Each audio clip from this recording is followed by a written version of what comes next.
네, 대구 경북 지역의 소식을 모아 전해드리는 마카다 뉴스 시간입니다. 지난달 경북에서 대형 산불이 발생했습니다. 의성에서 시작된 산불은 안동, 청송, 영양, 영덕까지 4개의 시군으로 번지고 또 사망자도 27명이 나왔는데요. 그야말로 역대 최악의 산불이었습니다. 네, 지금 여전히 집으로 돌아가지 못한 이재민만 3,500여 명, 그리고 불에 타버린 산림이 9만여 헥타르에 달하면서 정말 천문학적인 피해를 남겼는데요.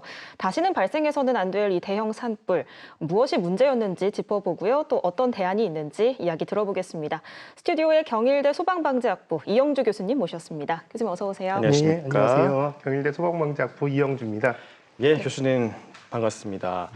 자, 일단 매년 산불이 발생합니다. 크고 작은 산불이 발생하는데 유독 올해 산불은 굉장히 피해가 컸습니다. 피해가 컸던 그 이유를 좀 분석해 볼까요? 네, 많이 아시다시피 산불 같은 경우에는 강한 바람의 영향을 가장 많이 받거든요. 이렇게 산불 기간 내내 강한 바람이 서쪽에서 동쪽으로, 그래서 아까부터 말씀해 주신 대로 의성부터 안동으로, 안동에서 영덕까지 계속 동쪽으로 이제 확산이 되면서 굉장히 빠르게 확산됐다. 또 그리고 실제로 현장에서는 산세가 험하면서 산과 산 사이의 골바람, 이것들이 굉장히 강하게 불었고요. 실제로 현장에서는 거의 강풍급인 거의 초속 25m 이상의 강한 바람이 불기도 했습니다. 또 한편으로 이 지역이 굉장히 이제 침엽수가 많아서 침엽수에 의한 어떤 화재가 강하게 형성되면서 비와도 굉장히 많이 발생한 이런 상황들, 또 산세가 험하기 때문에 지상에서의 진압 같은 것들이 굉장히 좀 더디게 이루어진 이런 상황들, 또 그리고 이 당시에 동시다발적으로 전국에 굉장히 많은 산불이 발생하면서 한 곳으로 집중적으로 이런 인원이라든지 장비 같은 것들을 집중하기 좀 어려웠던 이런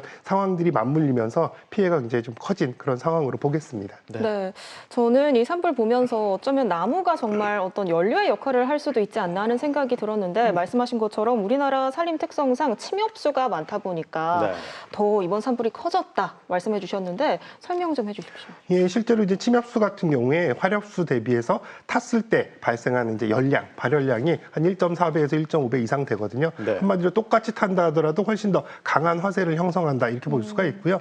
또 수관화 현상이라고 그래서 나무 전체가 한꺼번에 다 타면서 불기둥처럼 이렇게 형성이 되는, 그래서 화재 확산에 굉장히 많이 기여도 하고 또 이런 것들이 비와에 더 멀리까지 날아가게 해서 화재를 키우는 이런 상황들입니다. 그렇기 때문에 사실은 이제 산불이 발생한 직후에 항상 얘기가 되는 것들이 이런 침엽수림을 조금 더 산림을 좀 조림을 바꿔야 된다라는 얘기들이 많이 나오거든요. 이게 이제 인위적으로 산의 나무들을 바꾼다 이런 것도 좀 어렵겠습니다만 산불이 난 지역에 이렇게 다시 이제 복구를 하는 과정에서 침엽수가 아닌 이제 다른 나무랑 섞어서 심는다거나 또 나무의 밀도들을 조금 더 이제 넓게 해서 이제 조밀하게 과하지 않게끔 하는 것들, 이런 것들이 이제 산불 예방에 도움이 되니까요. 이러한 방법들을 조금 더 적극적으로 좀 고려를 해야 된다 이렇게 말씀들을 하고 있습니다. 그렇습니다. 이제 수정 다변화는 이제는 필수가 된 것 같습니다.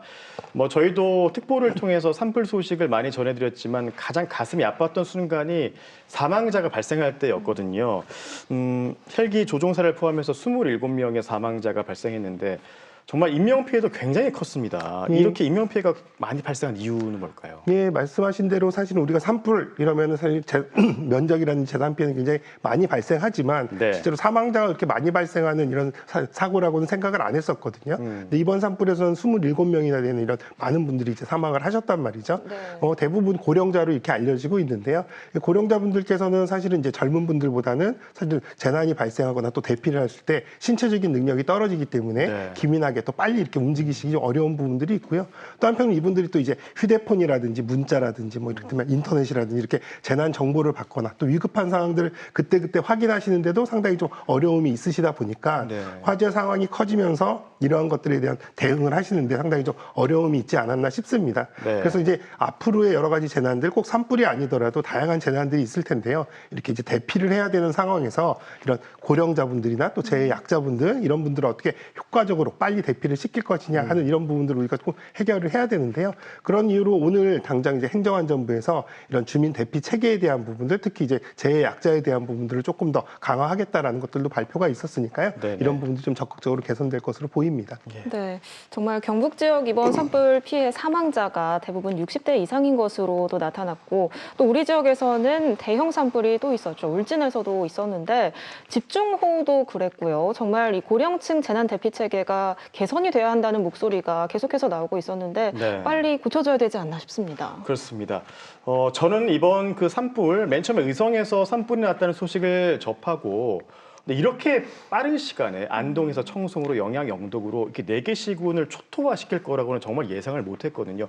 아마 많은 분들께서 그러셨을 것 같은데 참 산불이 예측이 불가능하다는 게 참 어려운 것 같아요. 예, 사실은 산불 같은 경우 우리가 이제 워낙 큰 불이기 때문에 빨리 잘 끌 수 있는 방법들은 상당히 좀 어려운 부분도 있거든요. 네. 다만 이제 우리가 산불이 어느 쪽으로 확산될 수 있다는 것들을 조금이라도 먼저 알 수 있다면 네. 사람들도 안전하게 대피를 하고 또 더 확산되지 않게끔 산불이 올 지점에 미리 이제 방화선을 구축하는 그렇죠. 이런 이제 진압 작전들도 가능할 텐데요. 그래서 지금 국가 산불 예측 시스템이라고 하는 시스템들이 만들어져서 가동을 하고 있습니다. 네. 다만 이제 여기에는 실제로 그 지역에 아까 말씀드린 나무 종류라든지 또 지형 정보라든지 또 그리고 이런 정보들이 항상 변한 이제 바람에 대한 정보들을 가지고 이렇게 이제 이 산불이 어디로 예측될 거다라는 것들을 하게 되는데요. 네. 이번 산불에서는 안타깝게도 사실 이렇게 산불을 예측하려면 가장 중요한 것 중에 하나가 화선이라고 그래서 불의 가장 앞부분 아마 네. 띠 형태로 이제 확산이 되는 그 앞부분의 이제 형상들을 알아야 되는데 네. 이 당시에 굉장히 이제 화재로 인해서 산불로 인해서 연기들이 굉장히 많고 이러다 보니까 이 주 화선들을 제대로 파악을 못하기 때문에 이런 것들을 입력해서 우리가 예측을 해야 되는데 이런 부분이 상당히 좀 어려웠다고 지금 막 얘기들을 하고 있습니다. 네. 그렇기 때문에 사실은 이러한 정보들을 조금 더 빨리 정확하게 알았다면 예측이 조금 더 정확하거나 혹은 또 이런 부분들 선제적인 대피로까지 이어질 수 있지 않을까 하는 안타까움이 있는데요. 네. 그래서 앞으로는 이런 이제 예측에 관련된 시스템들을 지금 이제 더 고도화해서 또 정확한 정보들, 현장 정보들을 반영해서 예측할 수 있는 시스템으로 우리가 운영하는 그런 네. 부분들이 좀 발전될 필요가 있겠습니다. 네, 교수님 저는 이제 궁금한 게 산불이 발생했을 때 어디에서 가장 먼저 대응을 하는지가 궁금합니다. 네. 왜냐하면 이 산불 처음 발생했을 때 뭐 말하자면 불이 작을 때 초기 대응을 잘하면 이게 큰 불로 번지는 걸 막을 수 있지 않을까 하는 생각이 드는데 아닌가요? 사실은 불이 발생했을 때 가장 좋은 건 뭐 산불이 아니라 일반 화재에서도 빨리 신고하고 빨리 가서 불을 끄는 초기 그렇죠. 진압의 중요성이 예. 굉장히 많거든요. 골든 타임이라고 하는 것들도 네. 얘기를 하는 이유가 그런 이유인데요. 네. 사실 산불 같은 경우에도 물론 화재가 더 커지기 전에 빨리 가서 끌 수 있다면 한마디로 우리가 금방 끌 수도 있고 더 큰 피해를 막을 수도 있는데요. 다만 이제 산불 같은 경우는 대부분 험한 산지라든지 이런 쪽에서 이제 화재가 발생하기 때문에 빨리 출동한다 하더라도 물리적으로 가는 시간이 일반적인 도시에서 발생하는 그렇죠. 것보다 훨씬 더 많이 걸리기 네. 때문에 이미 가보면 확산이 좀 어느 정도 네. 커져 있는 경우도 많이 있습니다. 어쨌든 현장에서 발생했을 때 가장 빨리 가서 조치를 할 수 있는 이런 상황들을 위해서 지자체에서 대부분 이제 초기 대응을 하게끔 되어 있거든요. 네. 그래서 지자체에서는 이제 산불을 끄기 위해서 임차 헬기라든지 자체가 보유하고 있는 헬기들을 동원해서 공중 진압을 하게 되고요. 또 이 지자체에서 자체적으로 선발해서 보유하고 있는 산불 예방 전문 진화대라고 하는 지역 주민들을 대상으로 해서 선발해서 운영하는 진화대원들이 있습니다. 근데 이제 이분들이 사실 현장에 가서 가장 빨리 왜냐하면 그 지역 주민분들이니까 빨리 소집도 되고 현장도 워낙 그 지역을 잘 아시기 때문에 네. 빨리 접근해서 진압들을 하시는데요.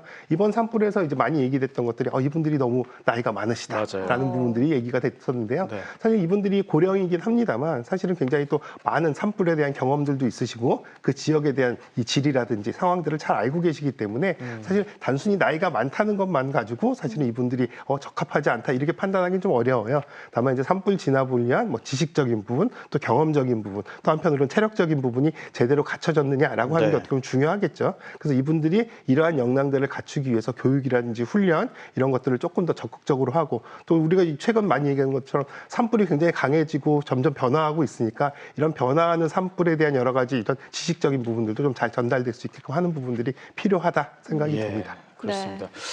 또 이번 산불에서 노후화된 장비를 또 지적하지 않을 수가 없는 게 또 네. 두 건의 헬기가 추락하면서 조종사분이 사망하는 안타까운 사고도 있었습니다. 이게 다 30년 이상 된 노후 헬기였잖아요. 이런 부분에 대해서는 좀 어떤 개선이 필요할까요? 예, 사실은 뭐 헬기가 추락한 이런 상황도 굉장히 안타깝죠. 사실은 이제 화재로 인해서 산불로 인해서 피해를 입어서 사망하신 분들도 안타깝지만 진압 과정에서 이런 사고를 당하시는 것도 굉장히 안타까운 일인데요.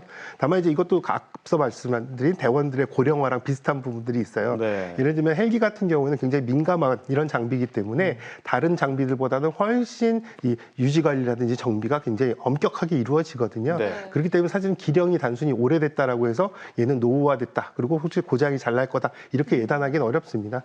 헬기 같은 경우에는요. 비행 시간이라든지 또 실제로 얼마나 이착륙을 자주 했는지 또 그리고 시간이 지남에 따라서 이 점검이라든지 부품 교체들이 그때그때 이루어지고요. 또 한편으로는 심지어는 5년에서 10년마다 아예 전체를 다 분해해가지고요. 부품들을 거의 다 새로 조립하는 그러면서 노후화에 대한 부분을 거의 해소하고 있거든요. 네. 그렇기 때문에 사실은 이런 점검 관리 체계만 정확하게 작동이 됐다면 실제로 이런 노후화가 발생하지는 않은 상황이다. 이렇게 보면 되겠습니다. 네. 다만 이제 이런 노후화랑은 별도로 산불을 진압하는 데 동원되는 이 장비라든지 이런 부분들이 상당히 좀 열악한 부분들은 사실이에요. 네. 산불은 점점 강해지고 있는데 산의 접근성이라든지 이런 것들을 보면 무거운 장비나 대형 장비 같은 것들을 가지고 산에 올라가서 진압하기는 어렵기 때문에 이분들이 사용하실 수 있는 장비들이 굉장히 제한적이거든요.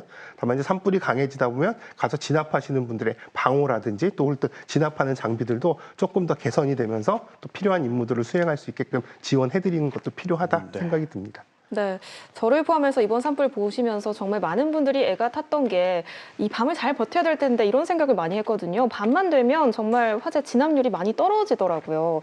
이 산불은 야간에 화재 진압이 어려운 건가요? 네, 맞습니다. 앞서 말씀드린 대로 사실 산불 진압 같은 경우는 주불이라고 해서 화재가 이제 막 타들어가는 가장 큰 불이 난 그 지역 같은 경우는 사실 사람이 접근해서 끌 수가 없어요. 왜냐하면 워낙에 화재가 강하기 때문에 네. 그렇기 때문에 우리가 많이 알고 있는 헬기를 이용한 공중 진압을 주로 중심으로 해서 이제 주불을 진압을 하게 되는데요. 다만 이렇게 주불을 진압을 하게 되면 지상에서 대원들이 접근해서 이제 잔불 정리를 한다든지 이런 것들이 연속적으로 이루어지는 이런 과정이 산불 진압의 체계라고 보시면 되겠습니다. 네. 다만 근데 헬기 같은 경우는 야간인 경우에는 헬기가 이제 뜰 수가 없기 때문에 야간에는 주불 진압 자체가 이제 불가능한 상황이고 또 주간이라 하더라도 바람이 굉장히 강하게 분다거나 또 연기가 굉장히 많이 차 있어서 사실 시야가 확보가 안 되면 헬기 운행 자체를 할 수가 없기 때문에 한마디로 우리가 주불을 끌 수 있는 방법이 없는 상황인 거예요. 네. 이러다 보면 이제 산불 진화의 연속성이 떨어지는 이런 상황들이 되기 때문에 산불이 이제 다시 또 커지거나 또 이제 자고 나면 어제보다는 많이 줄어서 있어야 되는데 오히려 진화율이 다시 또 떨어지는 이런 상황들이 반복이 되거든요. 네. 그렇죠. 그래서 이런 연속성을 확보하는 측면에서도 사실 어떻게 보면 앞서 말씀드린 지상 진압 대원들의 어떤 능력이라든지 작전 능력 이런 것들이 조금 더 향상될 필요는 있다 이렇게 생각이 듭니다. 맞습니다. 저는 이번 산불 보면서 가장 좀 가슴이 아팠던 말이 이렇게 큰 이 정도 규모의 산불은 사람이 할 수 있는 게 아무것도 없다. 이제 하늘에서 비가 내려줘야지만 이제 진화가 가능하다. 우리가 할 수 있는 게 아무것도 없다는 게 너무나 좀 가슴이 아팠는데 앞으로 산불은 계속해서 발생할 것이고 더 이제 대형화될 가능성이 큰데 좀 이렇게 대형 산불을 막을 수 있는 시스템을 만들기가 어렵습니까? 사실은 산불 같은 경우는 사실 우리나라 분들께서는 이번 산불 같은 경우도 다른 때보다는 한 2, 3일이면 끌 수 있는데 이거는 왜 이렇게 일주일 이상 길어지면서 상당히 좀 안타까워 하시기도 하고 좀 빨리 끌었으면 좋겠다라는 바람도 있으신데요. 네. 사실 산불을 사실 이렇게 말씀드리면 동의하실지 모르지만 전 세계에서 우리나라처럼 열심히 산불을 끄는 나라도 많지 않거든요. 그래요? 왜냐하면 사실 산불 같은 경우는 자연재해로서 이건 사람이 끌 수 있는 불이라고 생각을 안 하기 때문에 대부분 사람들을 대피시키거나 더 이상 이제 피해가 커지지 않는 정도의 이를테면 조금 더 이제 수동적인 덜 적극적인 방법으로 이런 산불을 임하는데 우리는 그래도 굉장히 적극적으로 진압을 하고 있습니다. 다만 말씀하신 대로 점점 대형화되거나 또 이번처럼 굉장히 많은 곳에서 화재가 산불이 발생하는 경우에 사실은 우리가 그거에 다 대응을 하기는 상당히 어려운 상황입니다. 그렇기 때문에 오히려 반대로 생각하면 불이 났을 때 끄기 어려운 상황이 더 계속되기 네네. 때문에 오히려 예방이 더 중요하다라고 볼 수가 있고 예방을 위해서는 뭐 가장 중요한 건 사람에 의해서 발생하는 산불이 우리나라는 거의 대부분이거든요. 그렇기 때문에 국민들 각자가 예방에 좀 더 신경을 쓰셔야 되는 부분들 또